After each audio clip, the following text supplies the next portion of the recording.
नमस्कार, सुप्रभात। मी वर्षा नलवडे आणि माझ्यासोबत माझी सहकारी। नमस्कार, मी फराह खान। तुम्ही पाहताय लोकशाही मराठी। सकाळचे 8 वाजलेले आहेत आणि वेळ झालेली आहे पेपरच्या बातम्यांची। आपल्यापैकी बऱ्याचशा लोकांना सवय असते सकाळी सकाळी पेपर वाचण्याची आणि आपल्या आजूबाजूला नेमक्या काय घडामोडी घडतायत ते जाणून घेण्याची, पण आजकालच्या धकाधकीच्या जीवनामध्ये ते शक्य होत नाही आणि त्यामुळेच लोकशाही मराठी आपल्या प्रेक्षकांसाठी घेऊन आला आहे पेपरच्या बातम्या।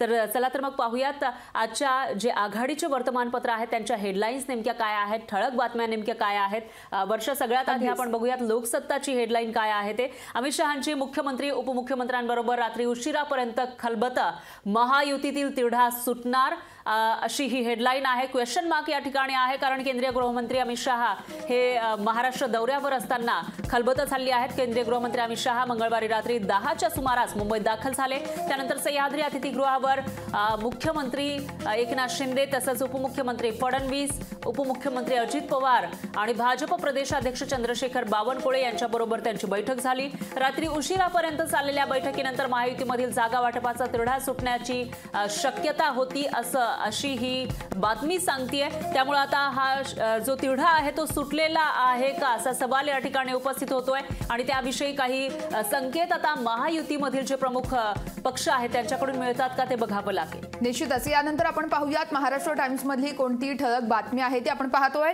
राज्यात 45चा पार असा देखील यावेळेस संकल्प करण्याचं आवाहन अमित शहा यांनी भाजप नेत्यांना केलंय। विकसित भारत हे स्वप्न पूर्ण करण्यासाठी जागा जिंकण्याचा संकल्प करा असं अमित शहा म्हणतायत। तर मंगळवारी अमित शहा यांनी छत्रपती संभाजीनगरमध्ये हे संपूर्ण आवाहन केल्याचं पाहायला मिळतं। इंडिया आघाडीतील सर्वच पक्ष घमंडी आहेत। मोदींसमोर एकत्र आलेले हे पक्ष घराणेशाही टिकवतात, मात्र घराणेशाहीने चालतात असे देखील टीका यावेळेस करण्यात आली आहे। तर आगामी लोकसभा निवडणुकीच्या अनुषंगाने छत्रपती संभाजीनगर, जालना आणि नगर या 3 लोकसभा मतदारसंघांच्या संपूर्ण क्लस्टरसाठी मंगळवारी मराठवाडा सांस्कृतिक मंडळाच्या मैदानावरती आयोजित केलेल्या जाहीर सभेत यावेळेस अमित शहा यांनी निवडणूक प्रचाराचं रणशिंग फुंकल्याचं पाहायला मिळतंय। फराह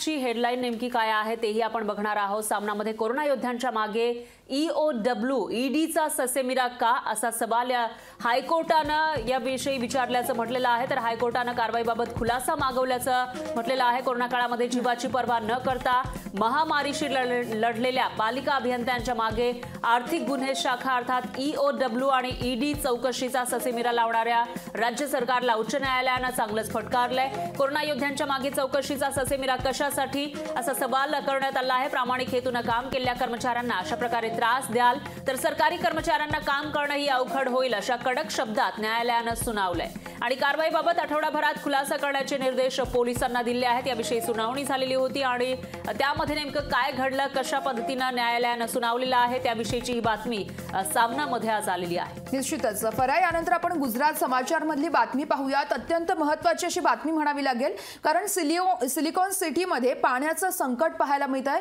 बेंगळुरूमधील पाण्याचा अपव्यय टाळण्यासाठी यावेळेस काही उपाययोजना देखील करण्यात आल्या। तर पाण्याच्या अपव्ययासाठी 5,000चा दंड देखील ठोठावण्यात येणार आहे। उन्हाळी हंगाम सुरू होण्याआधीच कर्नाटकातील हायटेक शहर बंगळुरूमध्ये पाण्याचं संकट ओढवल्याचं पाहायला मिळत आहे। या ठिकाणी लाखो लोक पाण्याच्या प्रत्येक थेंबावर अवलंबून आहेत अशी परिस्थिती निर्माण झाली आहे। परिस्थिती भयावह दिसतेय तर सोसायटी आणि वसाहतींमध्ये पाण्याची मोठी टंचाई आहे।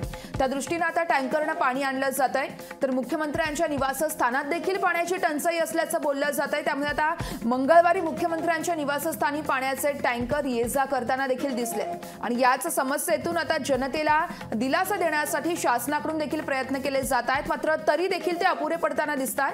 बेंगळुरूमधील एका गृहनिर्माण संस्थेत तीव्र पाणी संकटामुळे पिण्याच्या पाण्याचा गैरवापर केल्याबद्दल रहिवाशांना चक्क 5,000 रुपयांचा दंड हा ठोठावण्यात आला असल्याची नोटीस देखील त्यांना जारी करण्यात आली आहे। तर इतरही अनेक सोसायट्यांमध्ये अशाच प्रकारच्या नोटिसा या बजावल्या जात आहेत।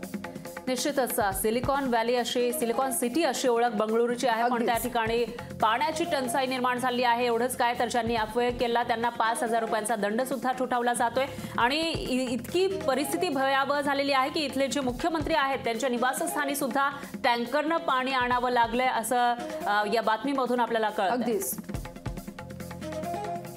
वर्षा, यानंतर टाइम्स ऑफ इंडियाची हेडलाईन नेमकी काय आहे तेही आपण बघणार आहोत. माजी प्राध्यापक साईबाबा आणि अन्य 4 जणांची निर्दोष मुक्तता काल कोर्टाने केली होती आणि त्याविषयीचीच ही हेडलाईन आहे. नक्षलवाद्यांशी संबंध ठेवून त्यांच्यासाठी काम करण्याचा आरोप असलेले प्राध्यापक GN साईबाबा यांच्यासह त्यांच्या 4 सहकाऱ्यांची मुंबई उच्च न्यायालयाच्या नागपूर खंडपीठाने निर्दोष मुक्तता केली आहे. गडचिरोली सत्र न्यायालयाकडून जन्मठेपेची शिक्षा झालेले प्राध्यापक GN साईबाबा यांच्यासह त्यांच्या 4 सहकाऱ्यांना न्यायालयानं मोठा दिलासा दिलाय. बेकायदा प्रतिबंधक हालचाली या कायद्याच्या तरतुदींचं पालन न झाल्यास निरीक्षण नोंदवत नागपूर खंडपीठानं सत्र न्यायालयाचा शिक्षेचा निर्णय रद्द ठरवलेला आहे आणि आरोपींची निर्दोष मुक्तता केली.